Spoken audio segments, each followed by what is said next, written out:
Saya tak faham lah. Yang tak kerti makan, nak makan. Lepas tu kata tak ada tu lah, tak ada ni. Guys, baru-baru ni kita dapat banyak komplain pasal ikan masin kita. Ikan masin yang kita untuk bungkus ataupun untuk orang order delivery melimpah, ataupun ada yang komplain cakap tak dapat ikan masin. Sebab yang tak dapat ikan masin tu sebenarnya kita dah gaul kat dalam. Kita dah gaul kat dalam sebab ikan nasi ayam gelepok ni kita gaul kat dalam.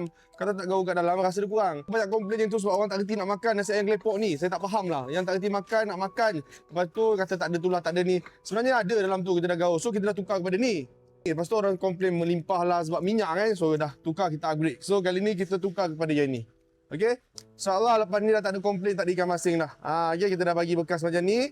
So korang nak jadikan lauk, jadikanlah.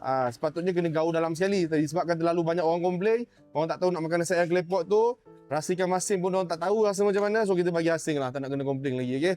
So lagi satu kita nak umumkan lah.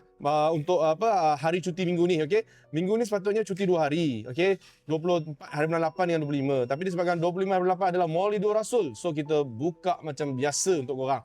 Lagi-lagi minggu gaji, minggu cuti sekolah. So kita buka macam biasa, korang jangan lupa support, okay? So cuti sehari saja, hari Isnin sahaja 24 bulan 8, okay? So minggu ni kita akan cuti sehari sajalah, okay? Hari Selasa, Rabu, Khamis, Jumaat, Sabtu, Ahad kita akan buka macam biasa. Alright, itu saja. Assalamualaikum, bye.